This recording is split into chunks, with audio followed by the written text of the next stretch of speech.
Oh, morning, morning, morning. Sorry it took so long for me to get on. I got an injured knee. I got to try to put some miles on it and start moving around. Motherfucker. Sorry about that. Pain just hit me. Whew, took a bad step.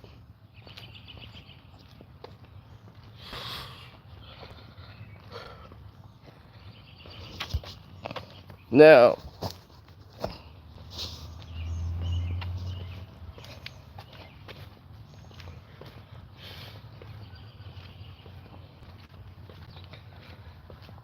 a lot of you saw the Kell Mitchell interview on Club Shay Shay, and a lot of people started hitting me up. I was watching it live, and I started to get these calls.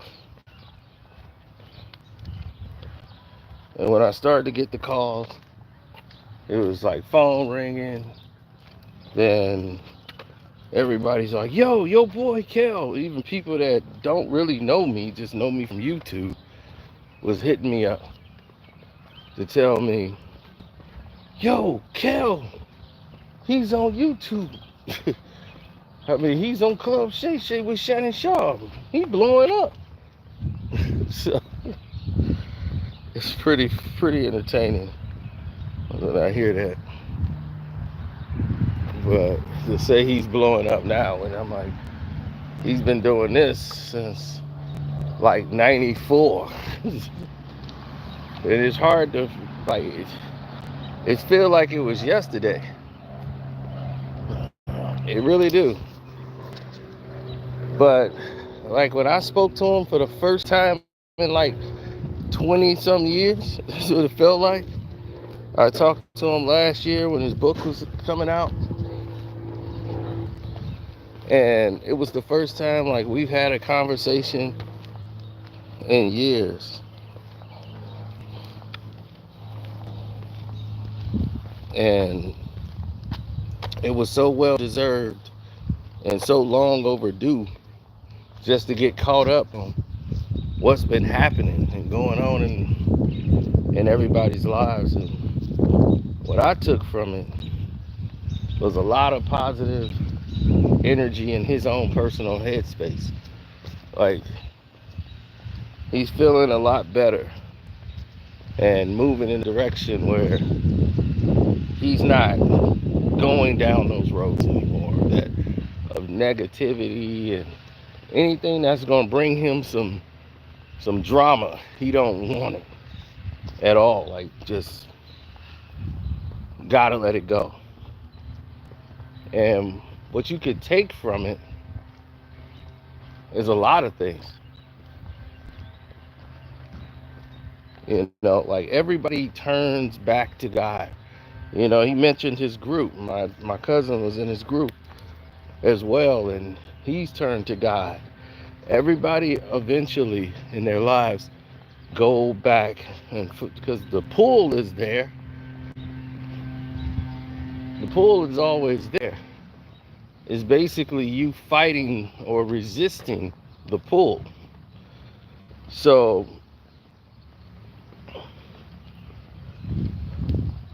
sometimes people got to get to their lowest point before they submit.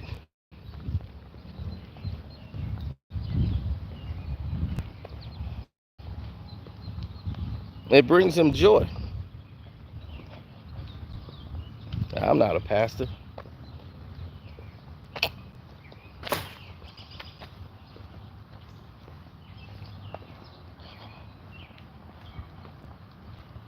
And you can always tell real joy from fake joy.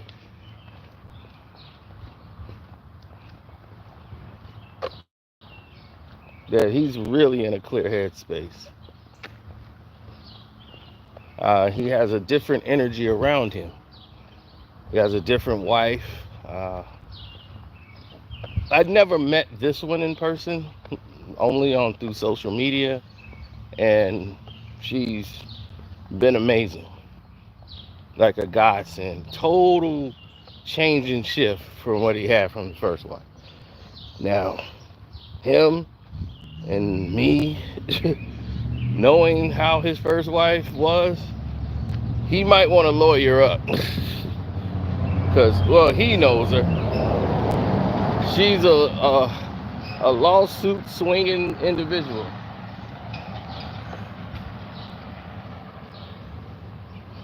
Any chance she gets, she will talk about swinging a lawsuit somebody's way.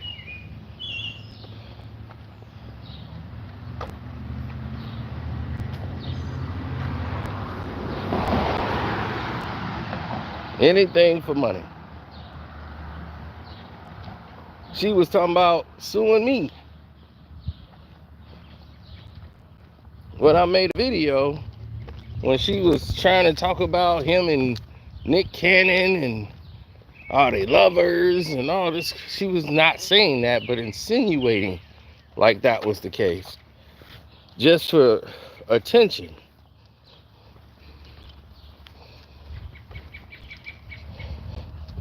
Knowing that is the most ridiculous statement in the world.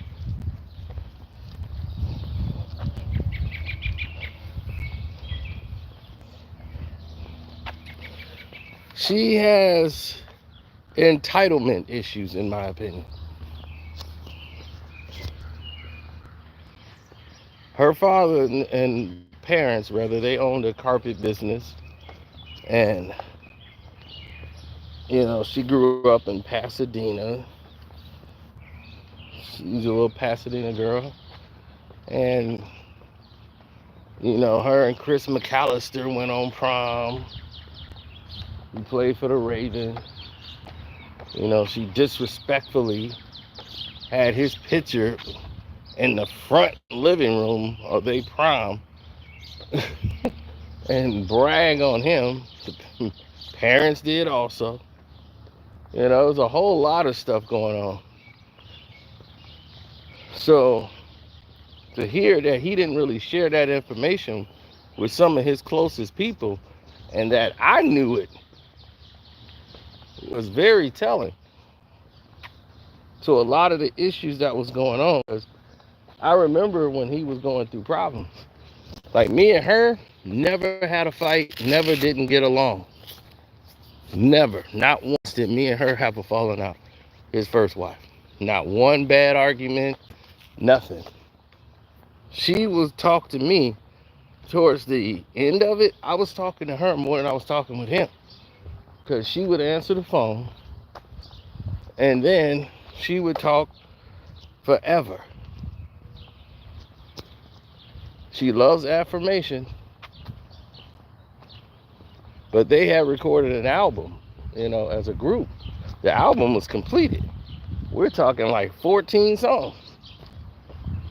And she was on there, and it's like all these other people, but the album wasn't like terrible. Like, from her standpoint, like, it was actually a good album. And I'm like, man, they should go ahead and release this.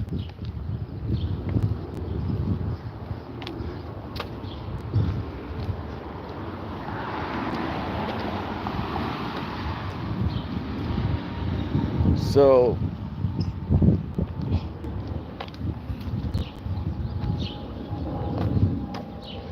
a lot of people in different movements and things of that nature, you know, just when you got kids that's grown, you kind of don't want to go down that road.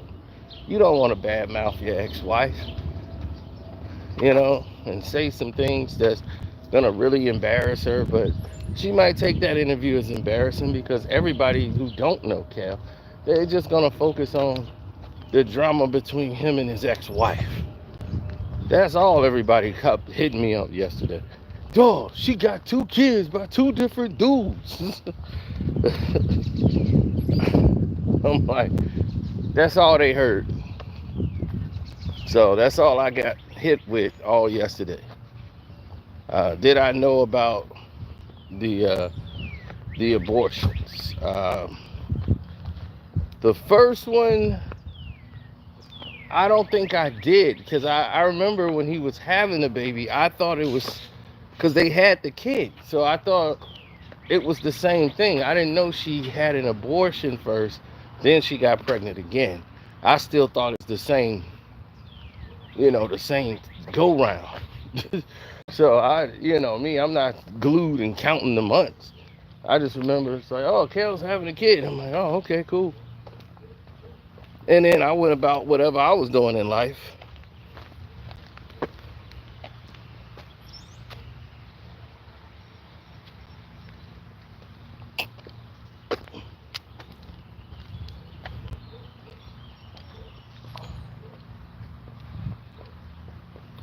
I didn't know how bad this was for him, but I could tell that things were not going the way it should have, because he started to change. You know how you see people changing,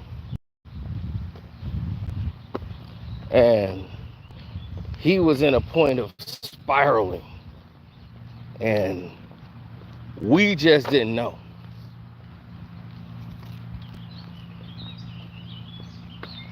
And I'll never forget, I was in San Diego, and we were supposed to meet up, and he had did all this with my family. We went out to Beverly Hills, and then we was gonna stop by and see him. We going to Nickelodeon Studios and all that. So I was like, yeah, we'll stop by, see you, whatever, while we out that way. Because he was in Pasadena. So I was like, all right, well, you in Dina. And he's like, oh, yeah, cool, just hit me up. I'm going to be there, I'll be ready. Yeah, just hit me. And I'm like, all right, cool. And he just ghosted us. And it's like, we wasn't coming there just to see you. We were coming there to do our thing. But he never, ever used to do stuff like that. Ever. But the realization is, like, when we spoke, he was having troubles at home. And he didn't want my mother and everybody else to see the drama that was going down in his house. I remember my cousin came back and said, they stuck me in a hotel, and I didn't see him the whole trip. And that was very telling too. And I was like, yeah, that's weird. It's because he was going through stuff at the house, and he didn't want to let on.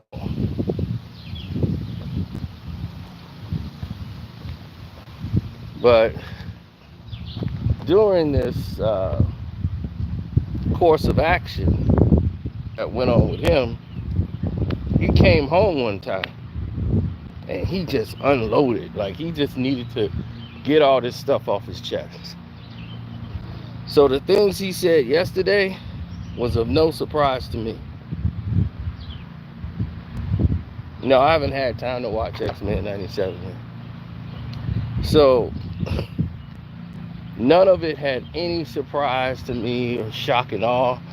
It was actually, like, the shock to me was the fact that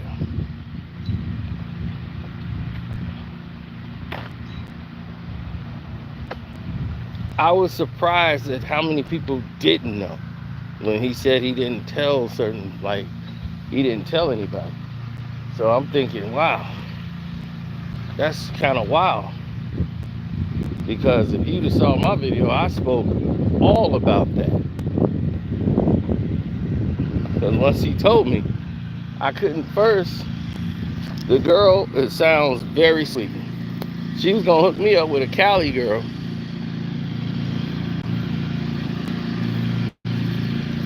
And she was really good friends with Ricky Bell's wife, who he eventually married. Megan Good, her sister, and it was countless others.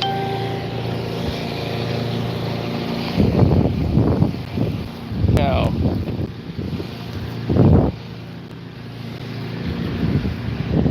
the problems that ensue is what naturally happens in a marriage. You know, it's nothing out of the ordinary. It's a marriage.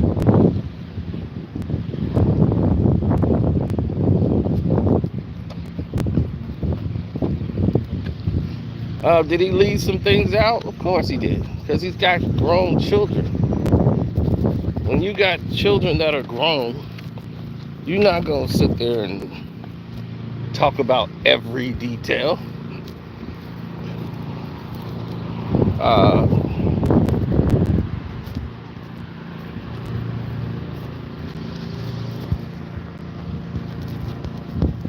Well, he's not going to say the whole situation with him and the wife. He made a song to get it all out of his system.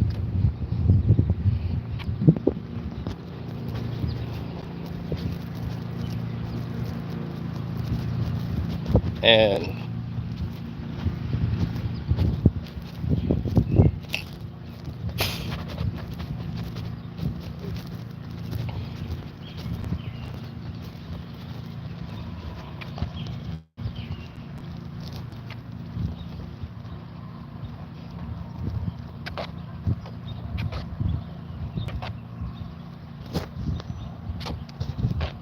yeah, I did, Doug. It was nightmarish for him in those earlier years because it was hard. You know, at that time, he was taking any job he could. And I remember him with Nia Peebles, and they were filming like one of these off-brand TV show, space movie type things with Nia Peebles.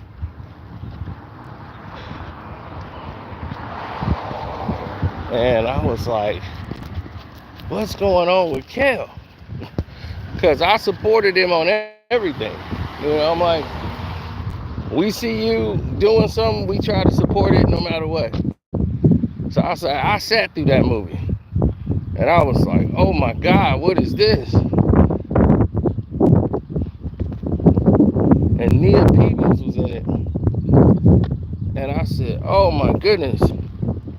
And I ran into Nia Peebles. And she was like, oh, I love him so much. He's like, you know, he's just so good of a person.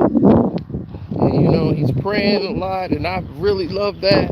And that's how I learned a lot of stuff about him getting back into religion and all this stuff. And what I didn't know was about his uncles being murdered.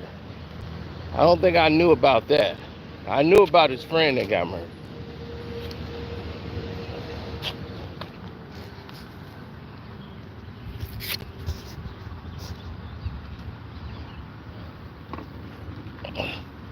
Yeah, his friend was banging, so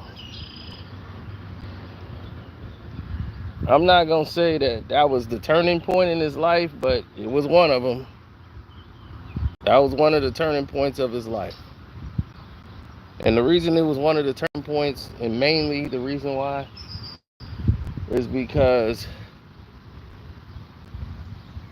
Kell knew, like everybody else, that, you know, God give you these trials and tribulations. Like if you go left, you go right. And that was a near-death experience for him. They was ready to blast up the block. So when you got somebody that's ready to light the block up and it don't happen, you know, you gonna sit there and, you know, and your friend just happened to be there. We've had those near-death experiences in our life, and I'm quite sure there's so many people where if they just turned a centimeter, things would have went in another direction.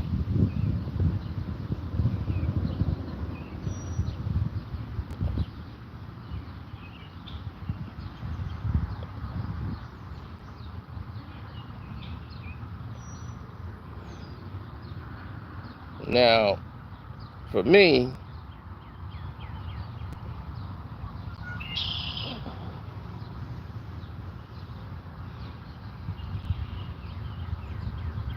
had that guy not, let's say, Kell probably wouldn't even, that guy had a lot of influence over Kell, his homie, so he probably would have gotten Kell to do some bad things, maybe, who knows. But things happen for a reason. You just don't know why. It might have just been that person's time, the decisions they've been making in their life, or whatever could have led them to that. You don't know. I lost my best friend, and at that time, that was the closest person that had ever, like, just died, So it was really surreal because it happened to somebody I knew, somebody who I spoke to almost every day. And I had never had that in my life. So once that happened, that was a realization that this is real. Life is real. These ain't fun and games. You can get popped out here. Like you gotta, move different. You gotta move alert. So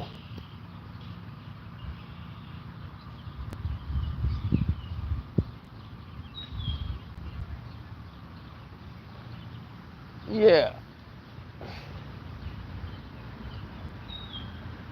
Um From what, yeah, he made songs with a producer who's also an actor on the Robert Townsend TV series called The Parenthood. His name is Kenny. He was in Boomerang. He was one of the kids. Holly Berry was teaching in her art class.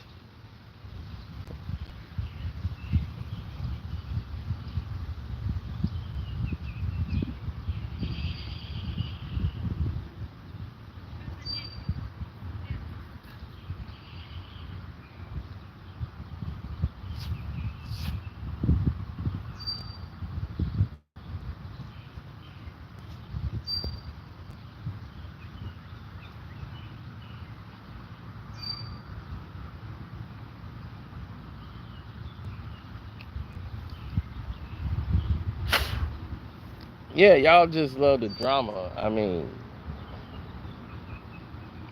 there's been plenty of cases where, plenty of them, where the wife, like, the way he was describing her was entirely different to me than anything I've ever talked to. When I talk to her, she's a real positive spirit, really high energy, and I remember when they had their daughter though, like that was really touch and go. Like she had to stay in the hospital a while. Like they were monitoring her because of her sickle cell. So I think she got the trait. I don't think she has sickle cell anemia, but she has the trait in her family. So they have to really monitor her to make sure, her blood levels are right.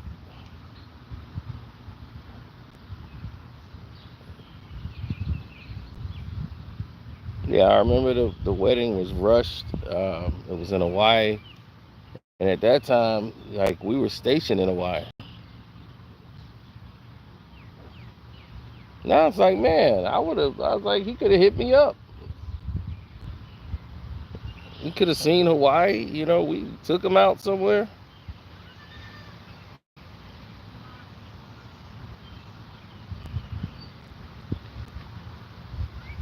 No, Kenny did the beats, man. He didn't rap or anything. He just produced. He was a producer. He produced the track for the Mystery Men soundtrack. The movie he was on, my cousins, they're on there. They're in the music video called Mystery Men. It's on YouTube. You can watch it. He had them on the show a few times. Dr. Dre stole their name. They were the Aftermath, and they couldn't incorporate Aftermath after Dre made that his imprint for his label. And they were Aftermath all the way in the 90s, like way before Dre left. But they never incorporated the name. So when they went to try to get the name incorporated, it was too late. Dr. Dre was already had Aftermath. And that was Kell's group.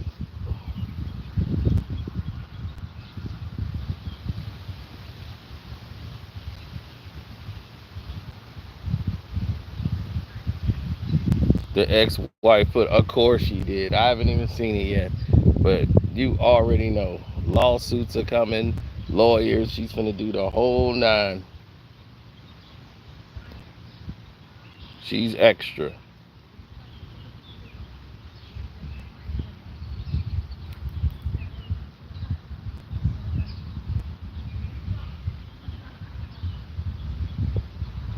Like I said, I can only tell the parts that I was told. She's finna tell her side of the story.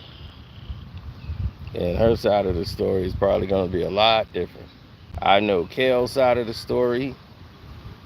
He came home. I remember like it was yesterday. When he came home, he had just got through filming Like Mike 2. And he came home. And I just happened to run into him. And when we, because I had never really been there in a while. So when I was around him, and I was like, hey, what's up, dude? And I was just like, how you doing? On, some of that notion. But his mind wasn't in the right space. I don't know if you remember those car rides. He was like, man, can you give me a ride to the store and all this? Because he didn't have a car when he came home. Like, I've never seen Kell drive. Ever. I'm quite sure he did and had a license, but when he was here, every time he was like, he would ride with us. Like, I was the driver. So, like I said, I've never seen him drive. I'm quite sure he did. He had cars and stuff, but I was the driver. I was the one with a car. My cousin didn't have a car.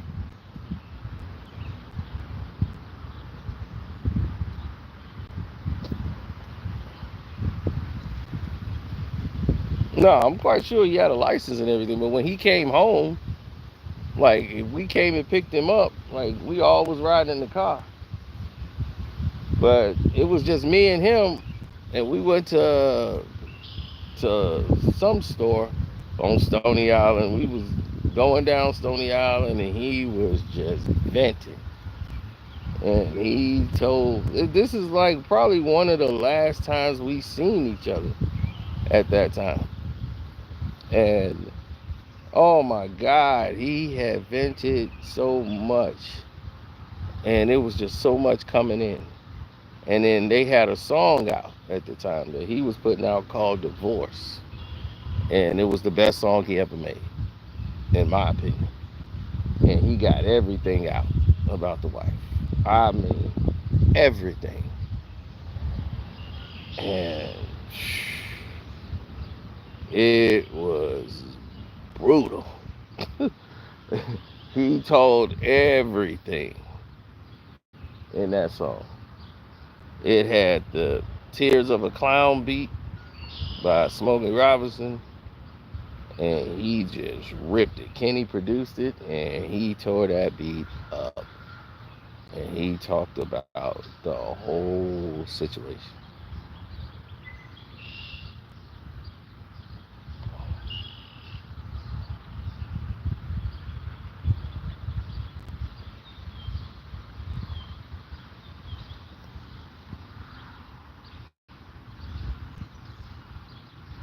Oh yeah, I remember some of the song.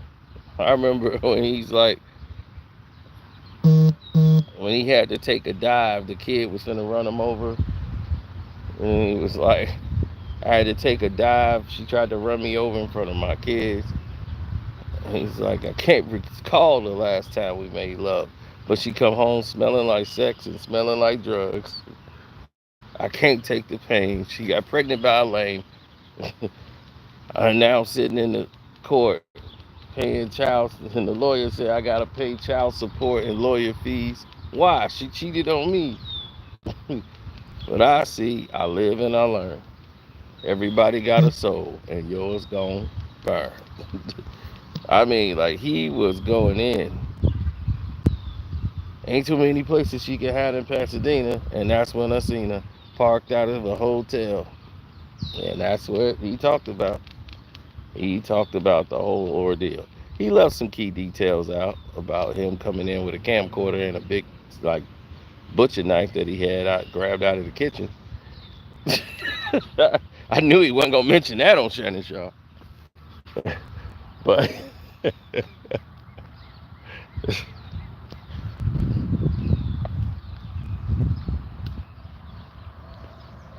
no, I knew he wasn't going to mention that. But yeah, he went back down to the car. Then he decided to go back upstairs because he had a camcorder in there. He wanted to get it all documented. So in case he had to get a divorce, you know.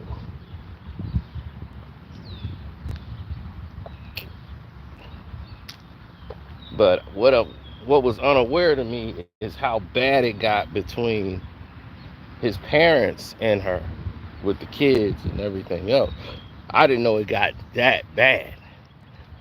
And it was really bad.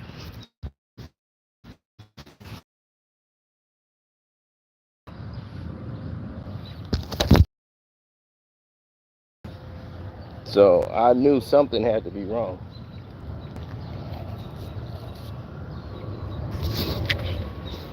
Me, I'm on the basketball court, reminiscing. The game I had to let go.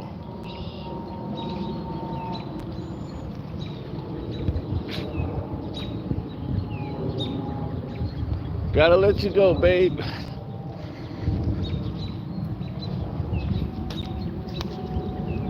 I come here and stare at the rim.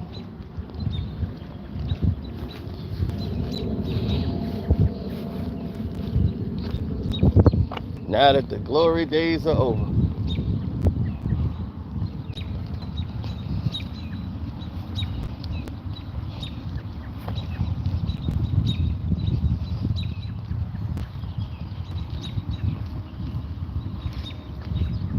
I haven't seen her. After this video, I'll watch her response video. But all she gonna do is reverse it all on Kell and say Kell this and Kell that. So, I mean, she's entitled to her opinion. But knowing that woman, it's gonna be, I got a lawyer. I want some money. I want some money. I want some money. I want some money. She got mad at me, boy. I made a video. She was mad. These are all lies. Kell lied. I'm like, look, I know what Kell said. If you got a problem with that, you got to take it up with your ex-husband.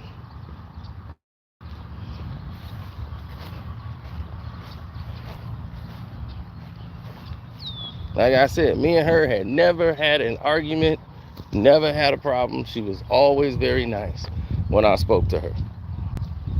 Always.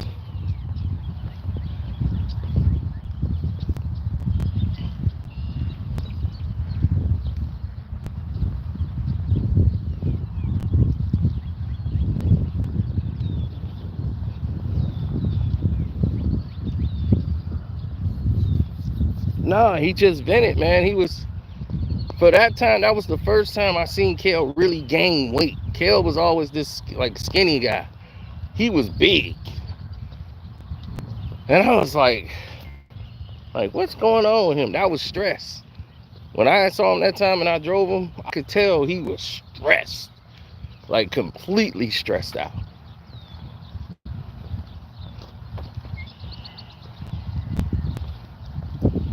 Like,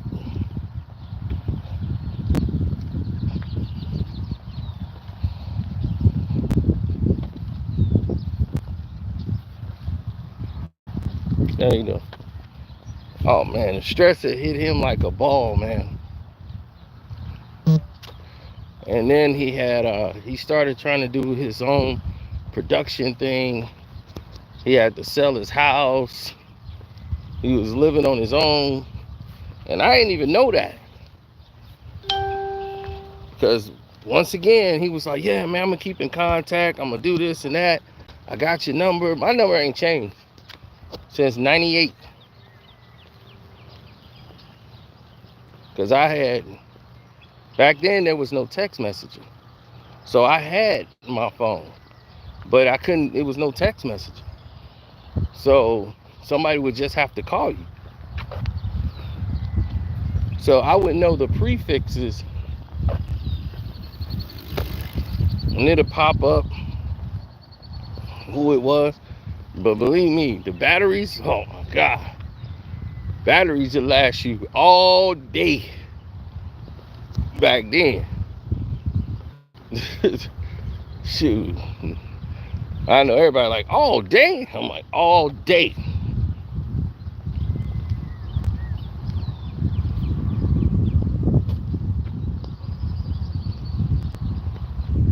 Oh yeah, all that Joker. No. When it was 02, and I was telling y'all they finna lose Minnesota, and I've been collecting all this money.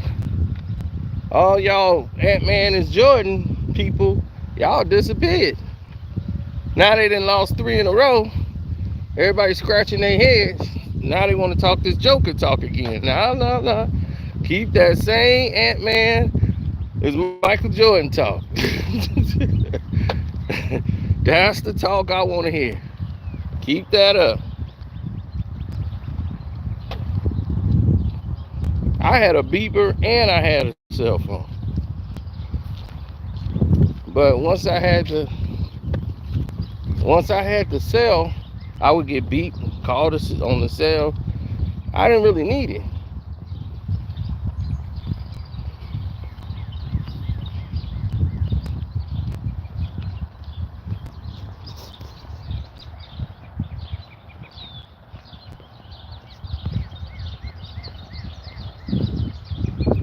No, he spoke about her family, how they were, you know, that's their daughter. So they got the daughter's interest and they played a part in their relationship and marriage.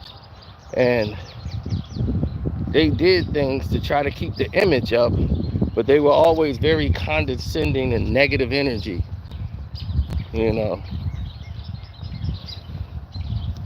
Like, how disrespectful is that? You keep up your prom picture of Chris McAllister, you know, once he goes to the Ravens and get a $60 million contract. Now you want to keep him up there and say, I dated him. And keep that up in the living room. So people come in, y'all talking and raving about him, the parents, raving about Chris. It's just disrespectful to your current husband at that time. Never thought that how embarrassing that is for him. Y'all raving about a guy she went to prom with over and over again. You know, it's just, I don't know. I mean, I would have a problem with that.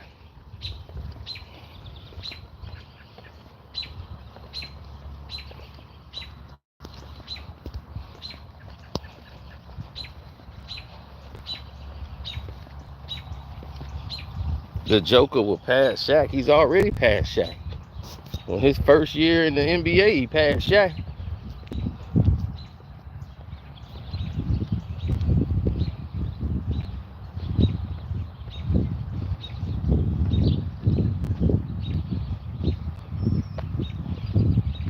Well,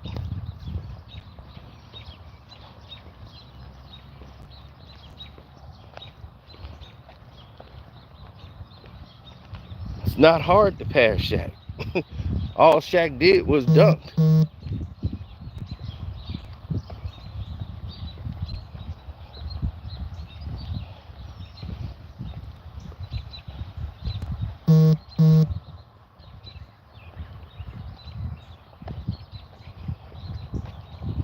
All I know is his wife went to jail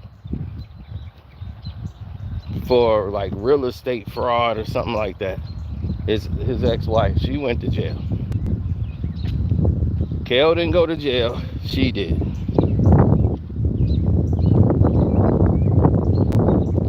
So that's all I could tell you.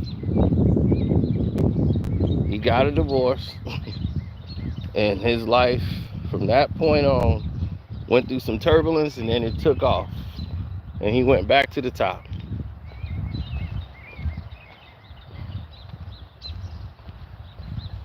Well, he deserved it, because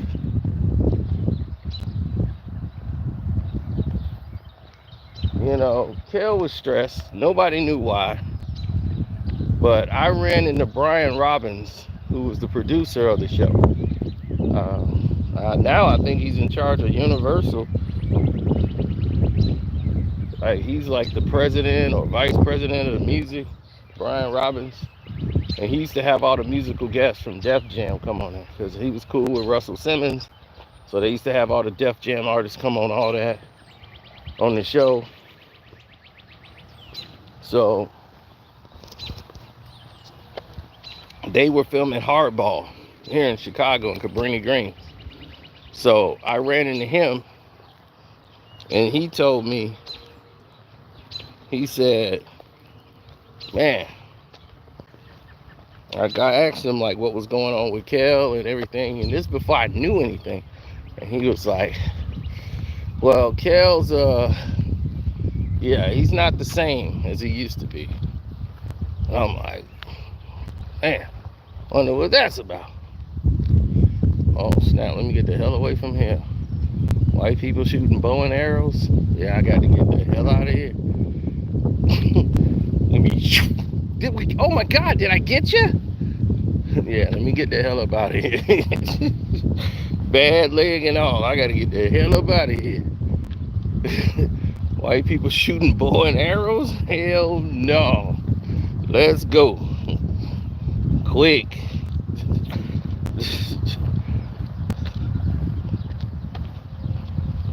Yeah, that was 25 years ago. And I ran into Brian.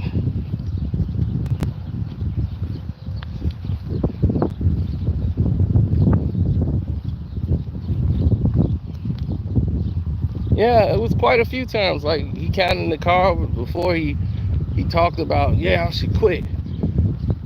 He wanted to quit. Before, when we was in the car, he told me he wanted to quit. And he was gonna join the Steve Harvey show. He's like, they love me over there, Steve Harvey, man. I could join them full time, man. I don't have to put up with this. I could just quit and go work with Steve Harvey now. Because all those shows is on the same lot. Like, they got Studio A, D, C, D. They all was on the same lot. Like a lot of the UPN shows, all that, Nickelodeon stage. So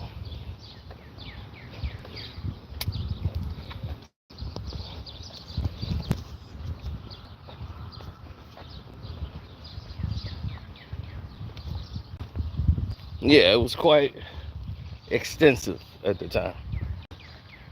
But he loved it on Steve Harvey. So he was like, and they love me over there, man. They want me back.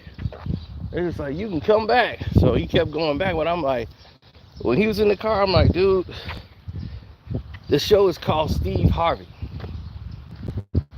When Steve don't want to do the show no more, then what? That's what I said. I'm like, dude, you don't do a show when it's named after somebody and say I'm gonna just tie myself to this show. Because once that guy say, okay, I'm big enough, I don't feel like doing the show no more, they can't just replace that guy. You know, the show is named after him. So then you'll be stuck. So I was like, don't burn no bridges yet until you got somewhere to leap to. Like, you gotta look before you leap. And I remember I told him in the car, he was like, yeah, I see your point, but man, I ain't gonna be taking this for long. So yeah, he was mad. Whatever happened, he was pissed. He was super pissed.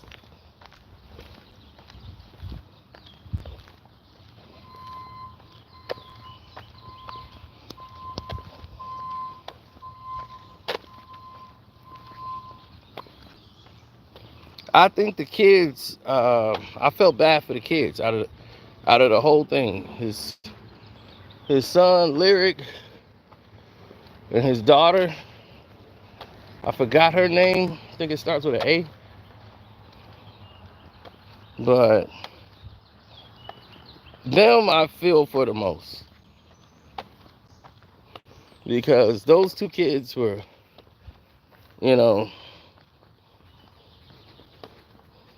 they didn't get to live the type of childhood they should have. And I feel bad for them for that standpoint. Hopefully in the now stages of their adulthood that they accept their father and mother for who they are, and that's their life, and it doesn't affect them. They're healthy. They have an opportunity to go out in the world and do things, and they got the love and support of their parents. You know, that's all that really matters.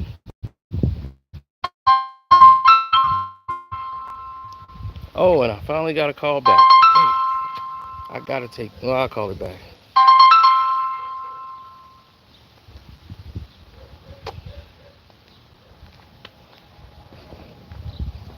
And that's all that really matters, you know. So at the end of the day,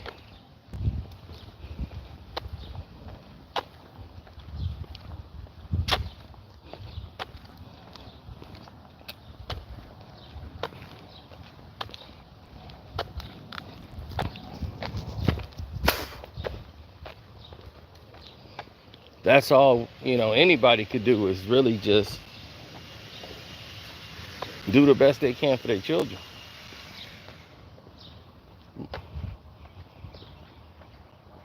But to see him on there, he's at peace. All of this is behind him. He don't want any drama. He just pray for all these people who holding on to that negativity. Just let it go. Let it go. You holding on to that negativity is probably what's keeping you from moving forward. Some people hold on to that drama because they're afraid to let it go. That's the only thing they want to do is hold on to that drama. For what? Let it go. Release it. It's dead and done. Move on with your next chapter in your life. They're afraid of doing that. You know, people don't even have to be Kell's situation or anything else. Some people are afraid to move on to that next chapter, so they try to hold on to what's gone.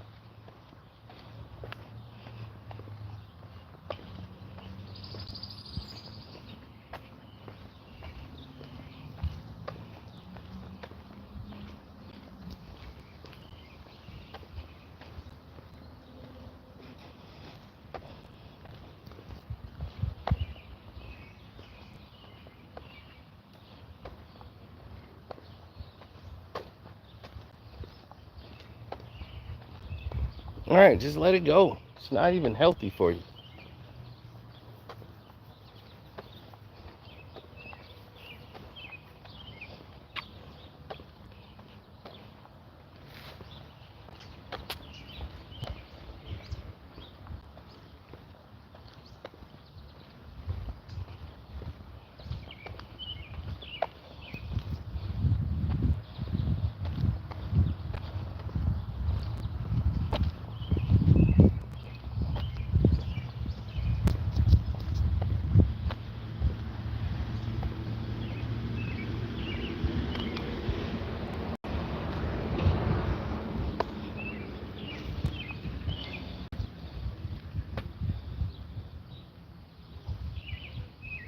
Absolutely, man.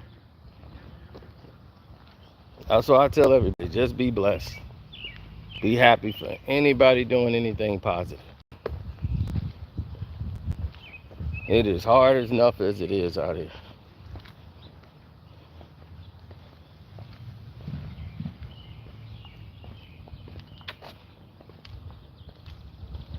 Yeah, it is, man. It's hard as heck.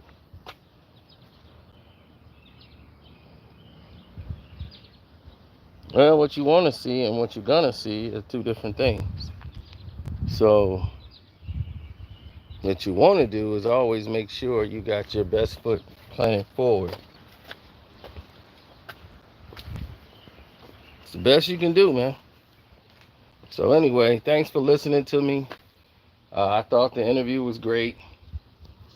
So now I've covered this. So now everybody don't have to hit me or message me no more. Yes, I saw it. Yes. It was beautiful. The band, the music, very uplifting. Yeah, it kind of gets you to reflect a little bit.